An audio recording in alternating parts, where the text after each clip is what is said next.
نبی آیتیں اس لیے سنا رہے تھے کہ اس سے پہلے اللہ نے تورات بھیجی، زبور بھیجی، انجیل بھیجی، مگر یہ امت کیسے مانتی کہ اللہ نے اس سے پہلے بھی کوئی آسمانی کتابیں نازل کی ہیں، ان کتابوں کی تائید کے لیے اللہ قرآن نازل کر رہا مل کے نعرہ حیدری، کہ یہ قرآن سابقہ کتابوں کی تائید کرے گا۔ اور پھر نبی نے فضیلتیں اس لیے سنائی کہ جو آدم سے لے کے عیسیٰ تک ہر نبی امت کو فضیلت دکھا رہے تھے، اہل بیت کو ہی فضیلت دکھا رہے تھے۔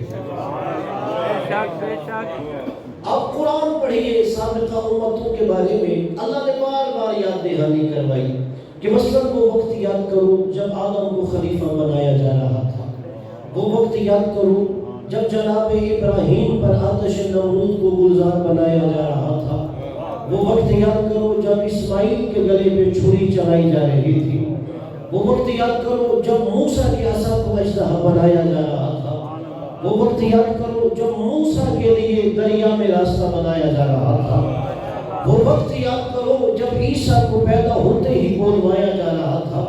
اگر ہم کہیں بارے الہ تو ہمیں سابقہ نبیوں کے واقعات کو سنا رہا ہے، ہم جناب آدم کا کلمہ نہیں پڑھتے، ہم نے جناب نوح کا کلمہ نہیں پڑھنا، ان کی شریعت پہ نہیں چلنا، ہم نے جناب ابراہیم کا کلمہ نہیں پڑھنا، جناب ابراہیم کی شریعت پہ نہیں چلنا، جناب موسیٰ کا کلمہ نہیں پڑھنا، ان کی شریعت پہ نہیں چلنا، جناب عیسیٰ کا کلمہ نہیں پڑھنا، ان کی شریعت پہ نہیں چلنا، تو ہمیں ان کی فضیلتیں کیوں سنا رہا ہے؟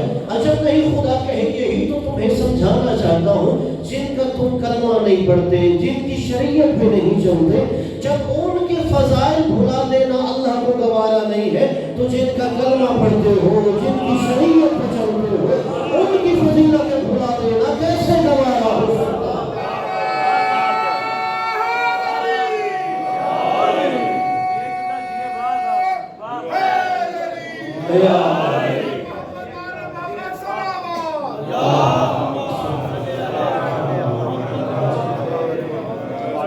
اللہ نے کہا میں ان انبیاء کی تمہیں فضیلتیں بار بار اس لیے یاد کروا رہا ہوں، ان کی فضیلتوں کا تذکرہ کرو، حالانکہ کلمہ بھی نہیں پڑھتے، ان کی شریعت پہ بھی نہیں چلتے، تو جن کا کلمہ پڑھتے ہو، جن کی شریعت پہ چلتے ہو، ان کی فضیلتیں بھلا دینا گوارا کیسے ہے؟ اور دوسری وجہ اس لیے بار بار اہل بیت کی فضیلتیں ہمیں دکھائی گئی کہ اللہ نے کہا کہ جناب آدم کو خلیفہ بنایا گیا، جناب نوح علیہ السلام کی فضیلتیں دکھائی گئی، ابراہیم پہ آتش نمرود کو گلزار بنایا گیا، موسیٰ کے عصا کو اژدہا بنایا گیا۔ اب ہمیں کیسے پتہ چلے؟ اس امت نے جناب آدم کو نہیں دیکھا، جناب موسیٰ کو نہیں دیکھا، جناب عیسیٰ کو نہیں دیکھا، جناب ابراہیم کو نہیں دیکھا، تو اللہ نے کہا یہی تو فرق ہے کہ جو جناب آدم سے لے کے عیسیٰ ہر نبی فضیلت بتا رہا تھا، اہل بیت وہ فضیلت دکھا رہے تھے۔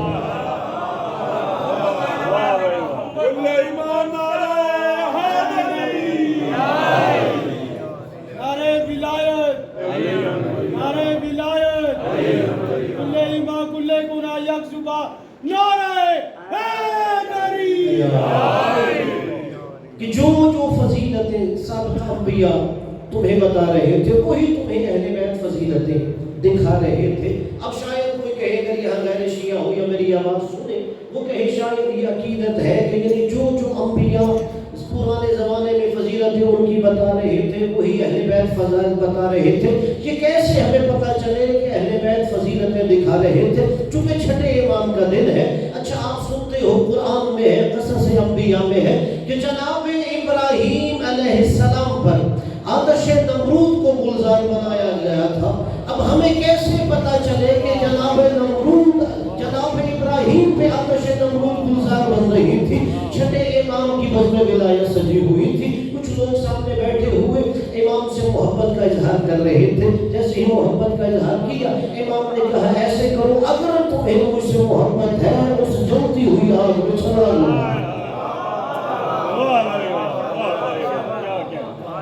کہ اگر تمہیں مجھ سے محبت ہے تو جاؤ اس جلتی ہوئی آگ میں چھلانگ لگا دو۔ کہتے ہیں مولا اس آگ سے بچنے کے لیے ہی آپ کا دامن تھاما ہے. آپ ہمیں دنیا میں ہی ساتھ میں پھینک رہے ہیں. ہم تو چاہتے ہیں کہ جہنم کی آگ سے بچ جائیں اور آپ کہہ رہے ہو آگ میں چھلانگ لگا دو. مولا نے کہا اگر تم میری بات اتنی بھی نہیں مان سکتے تو پھر محبت کا دعویٰ کیسے کر رہے ہیں؟ ابھی یہ باتیں ہو رہی تھی کہ امام کا حقیقی چاہنے والا، امام کا پیروکار، امام کا شیعہ ہارون مکی آ گیا ہے. کہتے حالت یہ ہے کہ اس کے اجڑے ہوئے پاؤں تھے، کھولا ہوا گریبان تھا، چڑی ہوئی آستینیں تھی. اس نے آ کے امام کو سلام کیا، السلام علیکہ یا سیدی و مولائی. امام نے علیکہ السلام کہتے ہوئے دوسرا جملہ کہا، ہارون مکی جاؤ اس جلتے ہوئے تندور میں آگ لگا دو. اب روایت کا جملہ ہے جیسے ہی کہا نا، ہارون نے سوچا نہیں، پوچھا نہیں، ہارون مکی ایسے آگ میں کود گئے جیسے ابراہیم آگ سے نمرود میں.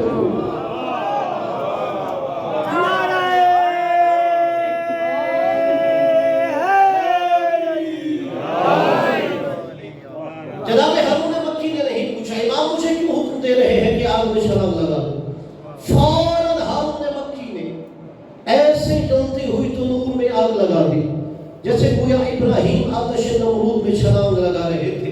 اب جیسے ہی تھا امام نے غلام سے کہا جاؤ تندور کا ڈھکنا بند کر دو. اب اس نے ان کا ڈھکن رکھ دیا. اب وہ آ گیا.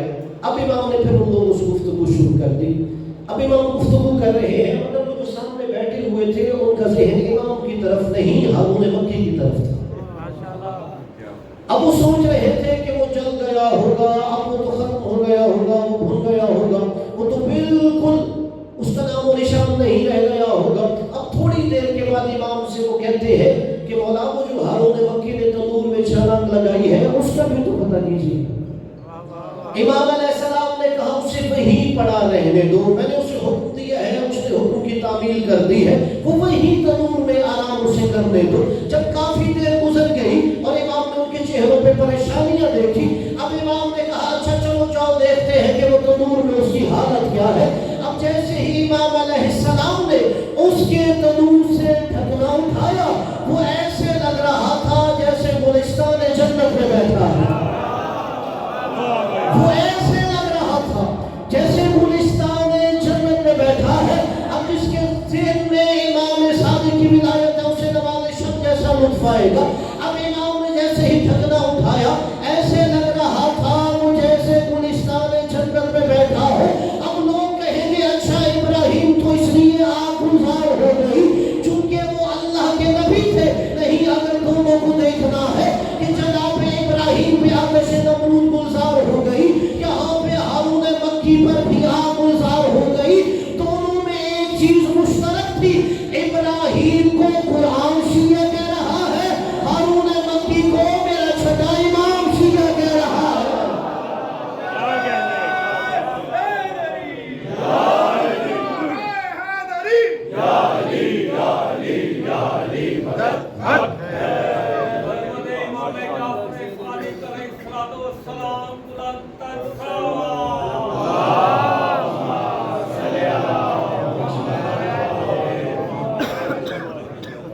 کہ ہارون مکی کو میرے امام نے شیعہ کہا ہے جیسے ابراہیم پر آتش نمرود گلزار بن رہی ہے، ویسے امام کے شیعہ ہارون مکی پر آگ گلزار بن رہی ہے. اگر کوئی کہے کہ کیسے آگ گلزار بن سکتی ہے تو اسے بتاؤ جیسے امام کے شیعہ پر گلزار بن رہی ہے.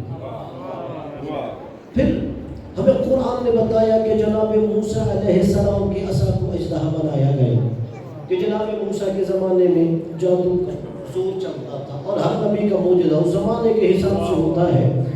اب جیسے ہی جناب موسیٰ علیہ السلام کے مقابلے میں فرعون نے بڑے بڑے جادوگروں کو بلایا اور انہوں نے جادو کے کرشمے کچھ رسموں کو زمین پہ پھینکا اور جناب موسیٰ علیہ السلام نے اپنے عصا کو اژدہا بنایا تو اس نے سارے جھوٹے جادو کے کرشموں کو رسموں کو نکل دیا. اور سب سے پہلے جناب موسیٰ پر وہ جادوگر ایمان لا رہے تھے اس لیے کہ انہیں پتا تھا ہم جو کر رہے ہیں وہ جادو ہے، جو موسیٰ کر رہا ہے وہ جادو نہیں ہو سکتا. اب اسی طرح ہمیں کیسے پتا چلے کہ کیا ممکن ہے کہ اس طرح جادو کی رسموں کو بھی نکلا جا سکتا ہے؟ اب روایت ہے ہے میں حوالہ دے دیتا ہوں، کتاب کا نام ہے نوادر المعجزات، وہاں پہ چھٹے امام کے حوالے سے یہ جملہ ہے کہ منصور نے کہا کہ جب ہر میدان میں جعفر صادق کو نہیں ہرا سکتا، اس نے کہا جاؤ میری مملکت کے بڑے بڑے جادوگروں کو بلایا جائے۔ ان لوگوں کو بلایا گیا جو کئی سو سال سے ان کی آباء و اجداد بھی جادو کے ماہرین تھے، نسل در نسل انہیں یہ ورثے میں جادو مل رہا تھا۔ ان کو بلا کے کہا گیا صرف اگر تم نے اپنا جادو جعفر صادق پہ چلا دیا تو میں تمہیں اپنے مملکت میں عزت سے مال و دولت سے نوازوں گا۔ اب ادھر اس نے بازم سجائی منصور دمانتی میں، ادھر اس نے جادوگروں کو بلایا۔ جیسے ہی جادوگروں کو بلایا گیا تو ادھر میرے چھٹے امام کو اپنے دربار میں بلاتا ہے۔ جیسے ہی دربار میں بلایا تو وہاں پہ ہر جادوگر نے کہا میں یہاں پہ دیکھو دیوار پر ایک تصویر بنا دوں گا۔ ہر جادوگر نے اپنے جادو کی وجہ سے لوگوں کی نسلوں پہ ایسا جادو چلایا کہ انہیں لگ رہا تھا کہ ہر انسان جہاں بیٹھا ہے اس کے سر پہ ایک شیر موجود ہے۔ یہاں تک کہ سینکڑوں جادوگروں کے سروں پر شیر نظر آنے لگے۔ جب انہوں نے یہ جادو دکھا لیا، امام نے کہا منصور مجھے اسی لیے بلایا تھا، کہا اسی لیے بلایا تھا۔ اب امام نے فوراً ان شیروں کو حکم دیا کہ میں تمہیں حکم دے رہا ہوں کہ تم حقیقت میں شیر بن جاؤ۔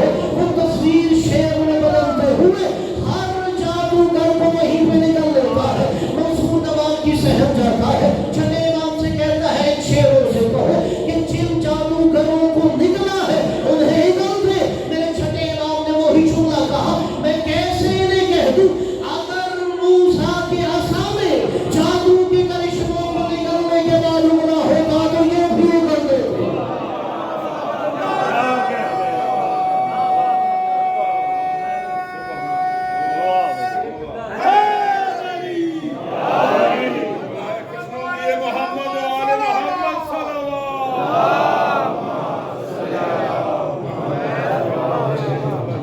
وعلیکم السلام۔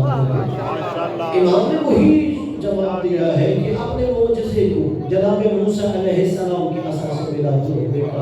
اگر جناب موسیٰ علیہ السلام کے عصا نے جو جادو کے کرشموں کو نکل دیا تھا، اگر انہوں نے اگلا ہوتا تو یہ شیر بھی جادوگروں کو نکلنے کے بعد اگل دیتے۔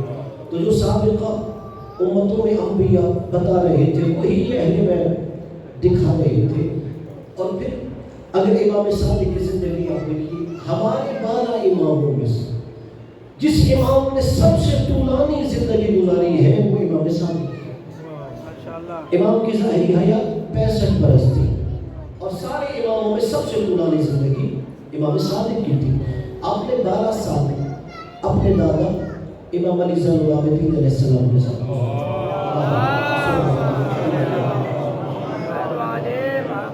کہ 83 ہجری میں جب دنیا میں آئے تو 12 سال اپنے دادا کے ساتھ گزارے، پھر 19 سال اپنے والد امام باقر علیہ السلام کے ساتھ گزارے، اور اس کے بعد امام مسند امامت پہ آ گئے۔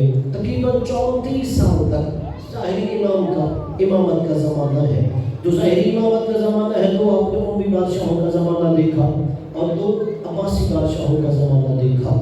اب بنو امیہ کا ظلم سنتے ہیں، مگر جب بنو عباس آئے تو خاندان اہل بیت بنو امیہ کا بھی ظلم بھول گئے تھے، اور یہی وجہ ہے جو پہلا بادشاہ ابو العباس صفح اسے کہا جاتا ہے۔ صفح اسے کہتے ہیں جو بہت زیادہ خون ریزی کر رہا ہو۔ اس نے سب سے پہلے کیا کیا کہ جو بنو عباس کو تخت تک لے کے آنے والے تھے انہوں نے نعرہ لگایا تھا حکومت میں آنے سے پہلے، الرضا لآل محمد، ہمیں آل محمد کی رضا چاہیے۔ یعنی لوگوں کو سیاسی طور پر اپنے قریب کرنے کے لیے، دھوکہ دینے کے لیے، جیسے آج کل کے سیاستدان جو سمجھتے ہیں کہ جس سے لوگوں کو قریب کیا جاتا ہے وہ سمجھدار دکھانے کے لیے ویسے نعرے لگائے جاتے ہیں، تو بنو عباس بھی جانتے تھے کہ ہر مسلمان کے دل میں نبی کی آل کی محبت ہے۔ انہوں نے نعرہ لگایا الرضا لآل محمد کہ ہم صرف آل محمد کی خوشنودی چاہتے ہیں، اور یہی وجہ ہے کہ ابو سلمہ جیسے لوگ، ابھی مسلم خراسانی جیسے لوگ جو امام کے پکے شیعہ تھے، انہوں نے کہا اگر آل محمد کی خوشنودی چاہتے ہیں وہ بنو عباس کے ساتھ بنو امیہ کے خلاف لڑتے رہے، اور جب یہ اقتدار میں آ گئے انہوں نے سب سے پہلے علی کے ان شیعوں کو قتل کیا، اب مسلم خراسانی، اور اس کے بعد دوسرا مرحلہ ان کے لیے کہ یہ جو آئمہ اہل بیت ہے جب تک یہ موجود ہے لوگ ہمارے دروازے پہ نہیں آتے۔ اب اس کے مقابلے پہ انہوں نے کیا کیا کہ انہوں نے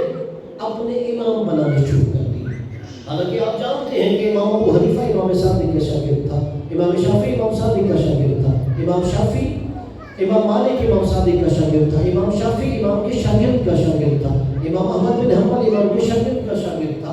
اب انہوں نے کہا کہ امام صادق کے مقابلے میں امام کے شاگردوں کو لایا جائے تاکہ انہیں خود ایسے مال و دولت کا لالچ دیا جائے کہ وہ امام علیہ السلام سے ہٹ کے لوگ ان کے دروازے پہ آ جائیں۔ مگر یاد رکھیے لوگوں کا بنایا ہوا اور ہوتا ہے، اللہ کا بنایا ہوا اور ہوتا ہے۔ لوگوں کا بنایا ہوا محتاج ہے کہ لوگ مجھے مانیں گے تو میں مانا جاؤں گا، مگر اللہ کا بنایا ہوا محتاج نہیں ہوتا۔ اگر ساری دنیا اس سے منہ موڑ لے اس کی شان کم نہیں ہوتی، اور ساری دنیا اس کے دروازے پہ جھک جائے اس کی شان بڑھ نہیں جاتی۔ اس لیے امام صادق کی اس چیز کی پرواہ نہیں۔ اگر امام کو دیکھا جائے تو امام نے اپنے علمی حلقے سجانا شروع کر دیے کہ امام نے کہا کہ اگر مکتب اہل بیت ہمیشہ زندہ و پائندہ رہے گا تو وہ علم کی بنیاد پر زندہ رہے گا۔ اور یہاں تک کہ جب امام علیہ السلام درس دیتے تھے تو وہاں پہ 900 علمی حلقات ہوتے تھے کہ جہاں پر امام علیہ السلام مختلف موضوعات پہ گفتگو کرتے تھے۔ 4000 صرف امام علیہ السلام کے ڈائریکٹ شاگرد تھے جو زمانے میں امام سے علم حاصل کر رہے تھے، اور وہاں پر چونکہ اب فلسفے کے دروازے کھولے گئے تو اسی دوران فلسفے کے ذریعے لوگ تحریہ ہونے لگے، اللہ کے وجود کے منکر ہونے لگے۔ امام کے زمانے میں 3 بڑے تحریہ تھے، جو ابن درہم تھا، ابو شاکر دیسانی تھا، ابن ابی العوجہ تھا۔ تینوں نے امام کے دروازے پہ سر جھکا کہ اپنے نظریات سے طائب ہوئے تھے۔ ابو شاکر دیسانی کو صرف ایک جملے سے مولا نے تحریہ اور ملحد سے ہٹا کے اللہ کے وجود کو ماننے پر مجبور کر دیا تھا۔ ابو شاکر دیسانی امام کے پاس آتا ہے اور امام سے کہتا ہے آپ لوگوں کو بار بار اللہ کے وجود کے بارے میں دلائل دے رہے ہوتے ہو، آپ کے پاس دلیل ہی کیا ہے کہ اس کائنات کو بنانے والا کوئی خالق ہے، کوئی مالک ہے، کوئی اللہ ہے؟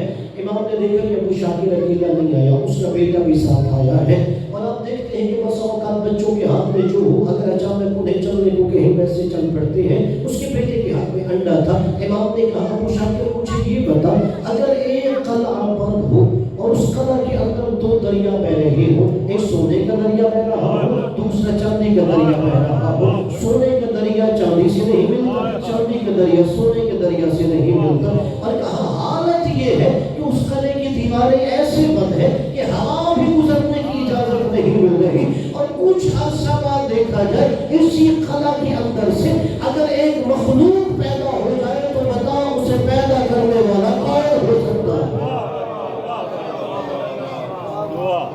ابو شاکر دیسانی حیران ہو گیا، امام سے کہتا ہے نہ تو میں نے آج تک کوئی ایسا قلعہ دیکھا ہے، نہ ہی ایسے میں نے سونے چاندی کے دریا دیکھے ہیں جو ایک دوسرے سے ملتے بھی نہیں ہیں، اور نہ ہی دیکھا ہے وہاں سے کوئی مخلوق نکل رہی ہو۔ امام نے اس کے بچے سے مخاطب کرتے ہوئے کہا میرے قریب آؤ، اور قریب آیا۔ امام نے کہا یہ انڈا میرے ہتھیلی پہ رکھو، اس نے امام کی ہتھیلی پہ انڈا رکھا۔ امام نے کہا ابو شاکر دیسانی اسی انڈے میں غور کر، یہی وہ قلعہ ہے جس کی دیواریں بلند ہے، وہاں پہ زردی کا بھی دریا ہے، وہاں سونے کا بھی دریا ہے، زردی سفیدی سے نہیں مل رہی، سفیدی زردی سے نہیں مل رہی، ہوا اندر جاتی نہیں ہے، تو بتاؤ کون سی ذات ہے جو اس اندر سے مخلوق کو پیدا کر رہا ہوتا ہے؟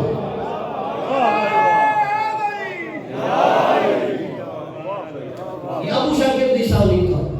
دوسرا جو ملحد تھا وہ ابن ابی العوجہ، عوجہ کہتے ہیں جس کے اندر ٹیڑھا پن ہو، جیسے نام اس کا عوجہ تھا تو اس کے مزاج میں بھی وہ ٹیڑھا پن تھا۔ امام کے پاس آ کے کہتا ہے، آپ جانتے ہیں کہ آج کل جنہیں ایتھیسٹ کہتے ہیں، ایگنوسٹک کہتے ہیں، ان کے سوالات بھی ایسے ہوتے ہیں۔ ابن ابی العوجہ امام سے کہتا ہے آپ مسلمان کب تک کعبے کی زمین کو روندتے رہو گے اور کب تک اس پتھروں کے گھر کی پوجا کرتے رہو گے کہ سارے مسلمان حج کے موقع پہ مکے آ جاتے ہو، ایک پتھروں کا گھر ہے جسے پوجا کرتے رہتے ہو؟ امام نے کہا یاد رکھ ابن ابی العوجہ، ہم اس گھر کی عبادت نہیں کرتے، گھر کے مالک کی عبادت کرتے۔ پھر چونکہ کہہ رہا ہوں شاید کوئی کہے کہ ہم اس گھر کو سجدہ کرتے ہیں۔ امام نے کہا ہم اس گھر کی عبادت نہیں کرتے، گھر کے مالک کی عبادت کرتے ہیں، اور مولا نے کہا گھر کی نسبت جس مالک سے ہے اس وجہ سے گھر کا احترام کرتے ہیں۔ جملہ پہلا امام کا ذہن میں رکھتے، امام نے کیا کہا؟ احترام نسبت کی وجہ سے گھر کا کر رہے ہیں۔ اس نے کہا امام صادق سے، اچھا گھر کی عبادت نہیں کر رہے، گھر کے مالک کی کر رہے ہیں اور اس کی نسبت سے گھر کا احترام کر رہے ہیں۔ وہ کہتا ہے گھر پھر بھی تمہیں نظر آتا ہے مگر گھر کا مالک نظر نہیں ہے۔ جو نظر نہیں آ رہا اس سے بہتر ہے اس کو سجدہ کرو جو نظر آ رہا۔ پھر جو نظر ہے اس کے اعتراض آ گئے کہ گھر تو نظر آتا ہے، کہہ رہے ہو ہم اسے سجدہ نہیں کر رہے، مگر جو گھر کا مالک ہے اللہ وہ تو نظر ہی نہیں آتا، تو اسے کیسے سجدہ کر رہے ہو؟ امام نے کہا یاد رکھ یہی تو فرق ہے، تجھے کس نے کہہ دیا کہ عبادت کرنے کے لیے اللہ کو جھکنے کے لیے نظر آنا ضروری ہے؟ امام نے کہا یہی تو مخلوق اور خالق میں فرق ہے، خالق آنکھوں سے نہیں دیکھا جاتا، اسے عقل سے دیکھا جاتا ہے۔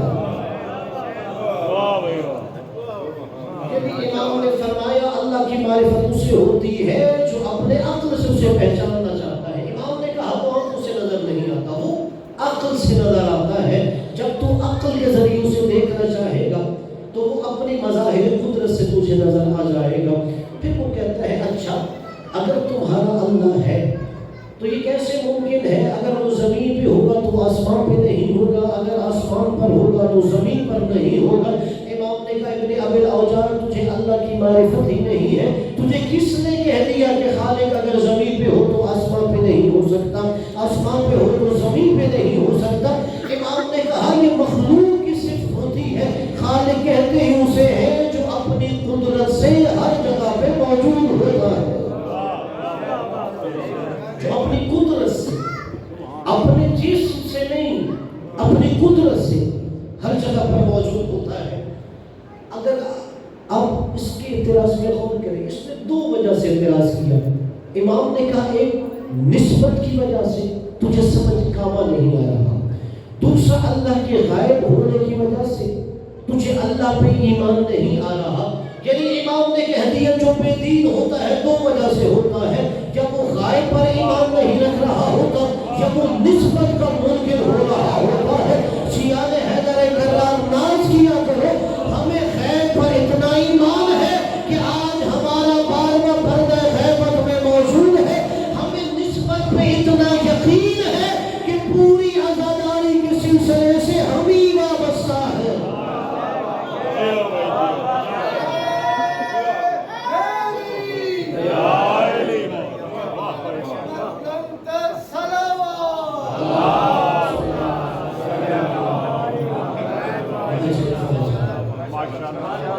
امام نے کہا یہ مطلب ہے جی غیب کے انکار کی وجہ سے ہوتا ہے، اور یہی وجہ ہے کہ ہمارا امام غیب پہ ایمان ہے۔ اور دوسرا بندہ اس لیے بے دین ہوتا ہے وہ نسبت کا منکر ہو جاتا ہے، نسبت کے احترام کے لیے پوری عزاداری کا سلسلہ ہمیں اہل بیت ہے۔ بالآخر منصور نے کہا ایسے کرتے ہیں کہ امام کے شاگرد نعمان بن ثابت کو ہی امام کے مقابلے میں لے کے آتے ہیں، اور وہاں پہ مناظرہ منصور نے رکھا کہ ایک طرف امام کا شاگرد ہے، دوسری طرف امام صادق ہے، اور 40 سوال نعمان بن ثابت نے امام سے کیا۔ جیسے یہ محفل سجی تو منصور تمالق امام سے کہتا ہے یہ ہماری مملکت کے بہت بڑے فقیر ہیں، ان کا نام نعمان بن ثابت ہے، اب ہونا تو یہ چاہیے امام کہتے ہیں میں جانتا ہوں میرا شاگرد، امام خاموش تھے۔ امام نے کہا اچھا یہ تمہاری مملکت کے بڑے فقیر ہیں، کہا میں نے اس لیے انہیں بلایا ہے یہ آپ سے کچھ سوال کرنا چاہتے ہیں۔ امام نے کہا نعمان بن ثابت جو سوال کرنا چاہتے ہیں اس کو اب آپ سوچیے تو صحیح، جب مقابلے میں امتحان کے لیے ہو تو نعمان بن ثابت جو اپنے حساب سے سب سے مشکل مسئلے تلاش کر کے لایا ہوگا وہی امام سے پوچھے گا۔ امام سے پہلا سوال کرتا ہے یہ 40 سوال ہے، بس چند سوال میں کہہ کے آگے بڑھوں گا تاکہ بچوں کے لیے ایک علم کا دروازہ کھول دوں، باقی خود جا کے تلاش کیجیے۔ وہ کہتا ہے پہلا سوال یہ ہے کہ آپ کہتے ہیں مذہب اسلام میں ذبیحہ حلال ہوتا ہے، مردار حرام ہوتا ہے، تو بچوں کے لیے کیا وہ مذہب جانتے ہیں؟ مثلا مرغی کا گوشت حلال ہے، مگر گوشت حلال بھی تب ہوگا جب اسے حلال طریقے سے ذبح کیا جائے۔ اگر رات کو مرغی بیمار ہوئی، صبح مر گئی، اب وہ حلال گوشت بھی حرام ہو جائے. حلال طریقے سے ذبح کیا، یہ ذبیحہ ہو گیا. جو خود ہی مر گئی وہ مردار ہو گئی. کہا آپ کہتے ہو ایک ہی جانور ہے، اس کا گوشت حلال تھا، مگر آپ نے کہا حلال کے لیے شرط یہ ہے ذبیحہ ہے تو حلال ہے، مردار ہے تو حرام ہے، اس کی وجہ کیا ہے؟ مولا نے کہا فرق یہ ہے کہ ذبیحہ میں جانور کے جسم سے خون نکل جاتا ہے، مردار کے جسم میں خون رہ جاتا ہے. تو ان دوستوں سے ہوتا ہے کہ جو ذبیحہ ہے اس کے بدن سے خون نکل جاتا ہے، جو مردار ہے اس کے بدن میں رہ جاتا ہے خون.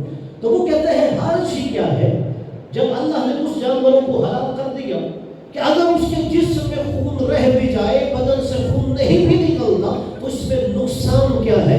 امام نے کہا نہیں، یاد رکھو اگر جانور کو حلال طریقے سے ذبح نہ کیا جائے اور اس کے بدن سے خون نہ نکلے اور وہ مردار رہ جائے تو اس کے بدن میں خون، جو بدن میں خون ہے اس کے 3 نقصانات ہیں. پہلا نقصان یہ ہے جو بھی اس کا گوشت کھائے گا وہ جلد کی امراض میں مبتلا ہو جائے گا، برس اور جزام کی بیماریوں میں مبتلا ہوگا. مولا نے کہا دوسرا نقصان یہ ہے جو بھی خون کھاتا یا پیتا ہے اس کا دل سخت ہو جاتا ہے. اور امام فرماتے ہیں کہ تیسرا نقصان یہ ہے جو بھی ایسا گوشت کھاتا ہے اس کے بدن سے بدبو آنے لگتی ہے. کہ پہلے یہ نقصان ہے. اس نے کہا ٹھیک ہے اگر بدن سے خون نکل گیا تو حلال ہے، اگر بدن میں خون رہ گیا مردار ہے، حرام ہے. وہ کہتے ہیں پھر مچھلی کو تو ذبح نہیں کیا جاتا.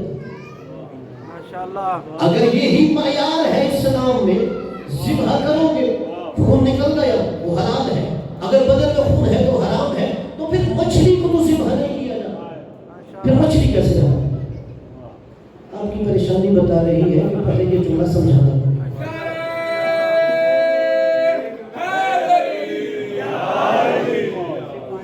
لوگ مجھے پریشان ہو کے دیکھ رہے ہیں، وہ یہ سوچ رہے ہیں کہ مچھلی حلال کیسے ہوتی ہے. مچھلی کے حلال ہونے کا معیار یہ ہے کہ اسے پانی سے زندہ پکڑنا. اگر پانی سے زندہ باہر نکل گئی تو وہ حلال ہوتی ہے، اگر پانی کے اندر مر جائے تو حرام ہوتی ہے. تو امام سے کہتا ہے کہ مچھلی کو تو ذبح کیا نہیں جاتا تو پھر اس کے بدن سے خون رہ جاتا ہے تو کیسے وہ حلال ہوتی ہے؟ امام نے کہا یاد رکھو نعمان بن ثابت، مچھلی کو پانی سے زندہ پکڑ لینا ہی اس کا ذبیحہ ہوتا ہے. اس کی وجہ یہ ہے کہ مچھلی کے بدن میں بہت کم خون ہوتا ہے. جب مچھلی کو پانی سے زندہ پکڑتے ہو تو مچھلی تڑپنے لگتی ہے. جیسے ہی مچھلی تڑپتی ہے وہ تھوڑا سا خون اس کے سر کے پاس جمع ہو جاتا ہے اور یہی مچھلی کو زندہ پکڑ لینا اس کا ذبیحہ قرار پاتا ہے.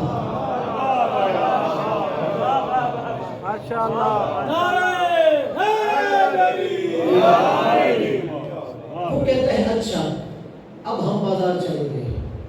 آپ نے یہ جملہ خاص طور پہ ذہن میں محفوظ کرنا ہے. آپ دانتا بھی نہیں آپ سے لازم ہے مگر ذہن میں محفوظ رکھنا ہے کیونکہ لاہور میں یہ مسئلہ بہت درپیش ہوتا ہے. اس نے امام سے کہا ہم بازار گئے، بازار سے ہم گوشت لے کے آ گئے، ہمارے سامنے تو جانور ذبح نہیں ہوا. اب ہمیں کیسے پتا چلے گا یہ ذبیحہ ہے یا مردار ہے؟ بازار گئے، کساب نے میرے سامنے ذبح نہیں کیا، مجھے نہیں پتا یہ گوشت کس کا ہے، یہ ذبیحہ ہے یا مردار ہے. میں ہزاروں جانے اپنے امام صادق کے قدموں سے مس ہونے والی خاک پہ قربان کروں پھر بھی حق مبرت ادا نہیں ہو سکتا. امام نے کہا نعمان بن ثابت اگر تم بازار چلے گئے وہاں سے گوشت لے کے گھر آ گئے، اب پریشان ہو یہ ذبیحہ ہے یا مردار ہے. امام نے کہا اس گوشت کو فوراً آگ پر رکھ دو.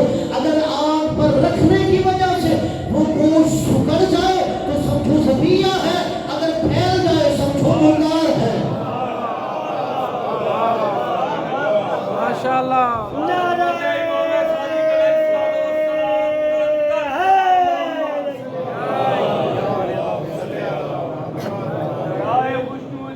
محمد وآل محمد علیہ السلام بلند تر سلام.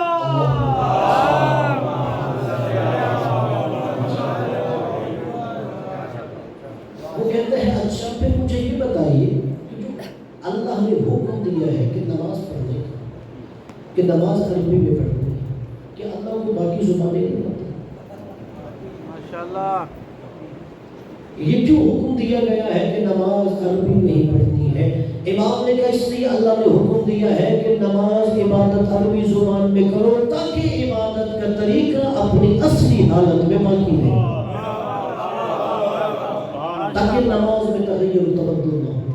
پھر وہ کہتا ہے اچھا کہ مجھے بتائیے کہ کیا اللہ ہر طرف موجود نہیں ہے؟ اللہ ہر طرف موجود ہے.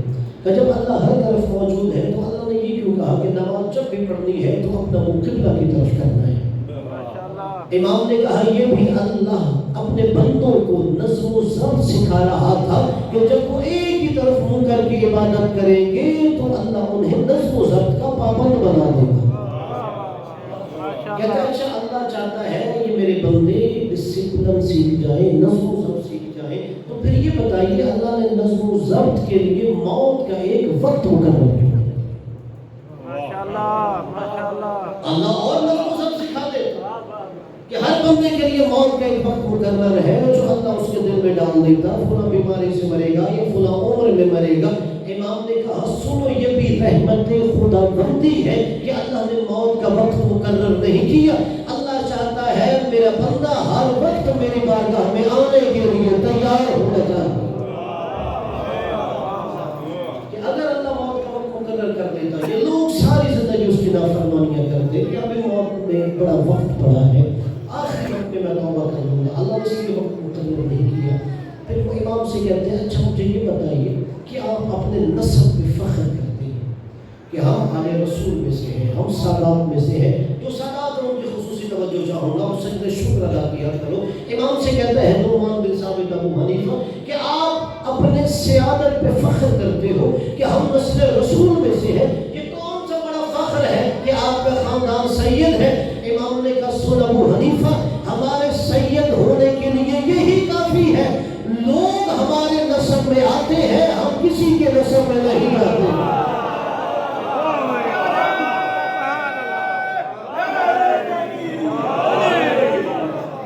ماشاءاللہ ماشاءاللہ.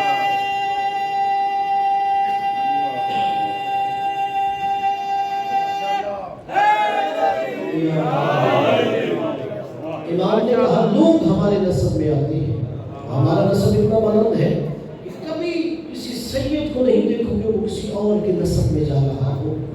پھر وہ امام سے کہتے ہیں اچھا مجھے یہ بتائیے کہ اللہ تبارک و تعالیٰ نے قیامت کے دن جو انسان کے اعمال کا حساب لینا ہے، یہ جو عمل ہوتا ہے یہ مادی ہوتا ہے یا معنوی ہوتا ہے؟ ماشاءاللہ. جو نہیں کہہ رہے مادی وہ ہے کہ جو وزن کرتا ہے، جگہ گھیرتا ہے، نظر آتا ہے. معنوی وہ ہے جس کے اندر مادے کی خاصیتیں نہیں ہیں. امام نے کہا یہ عمل معنوی ہوتا ہے. کہا اگر یہ معنوی ہے تو پھر اس کا وزن کیسے کیا جائے؟ وزن اس کا ہوتا ہے جو مادی شے ہے. آپ نے کہا ہے یہ عمل مادی ہے ہی نہیں، اور اللہ نے قرآن میں فرمایا ہے کہ قیامت کے دن تمہارے عمل کا وزن کیا جائے گا جو شے مادی ہی نہیں ہے. تو بتائیے اس کا وزن کیسے کیا جائے گا؟ امام نے فرمایا جاؤ ابو حنیفہ پہلے وہ ترازو تلاش کرو جس پہ عمل کا وزن کیا جائے. یہ سب بڑا سمجھ آیا.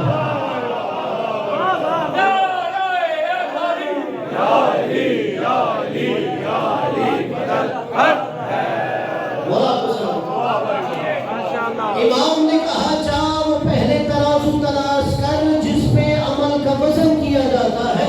لوگ یہی سمجھتے ہیں کہ قیامت کے دن جب اعمال کو تولا جائے گا وہاں کوئی ترازو رکھا ہوا ہو جائے گا اور ایک جگہ پہ پلڑے میں عمل رکھا جائے گا اور شاید دوسری جگہ کوئی وزن کے اوزان رکھے جائیں گے اور اس طرح نامہ اعمال تولا جائے گا. امام نے کہا عمل مادی ہے ہی نہیں جو اس میزان پر اسے تولا جائے گا. امام نے کہا جاؤ وہ میزان تلاش کرو. فوراً ابو حنیفہ کہتا ہے میں کہاں تلاش کروں؟ آپ ہی بتائیے وہ کون سا میزان ہے جس پر عمل کو تولا جاتا ہے؟ امام نے کہا وہ میزان کوئی اور نہیں، ہم چودہ کی ولایت پر تولا جاتا ہے.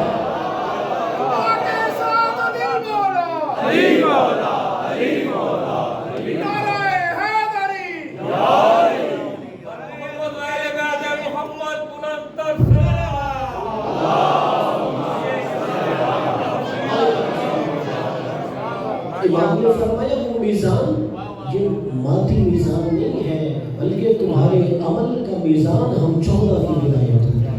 اللہ کی صحت و سلامتی کے لیے بلند تر صلوات.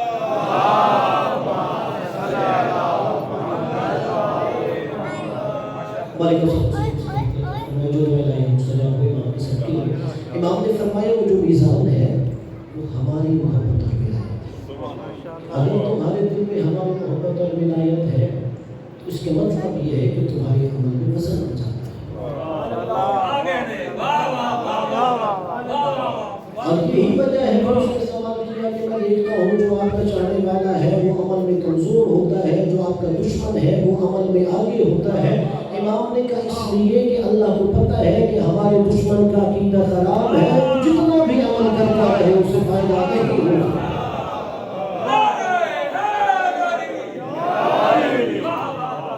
اس لیے کہ اس کا عقیدہ ہی خراب ہے. ہماری امامت و ولایت میں عقیدہ ہی نہیں رکھتا، اس لیے شیطان نے اسے عمل پہ لگا رکھا ہے. وہ جتنے بھی عمل کرتا ہے اس کا عمل قبول نہیں. اور پھر جیسا بھی تھا یہ اللہ کی قدرت اور مشیت کا انتظام ہے کہ فوراً نعمان بن ثابت ہر سوال کا جواب لینے کے بعد کہتا ہے کہ مجھے رب کعبہ کی قسم ساری بزم کائنات میں جعفر صادق کے علم کی برابری کوئی نہیں کر سکتا.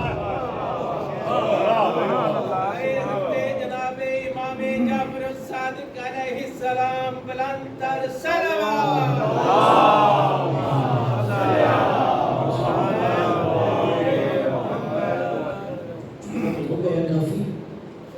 پھر امام علیہ السلام اس کا علاج بھی بلوایا تھا اور وہاں پہ امام علیہ السلام کربلا گئے، کوفہ گئے، نجف گئے.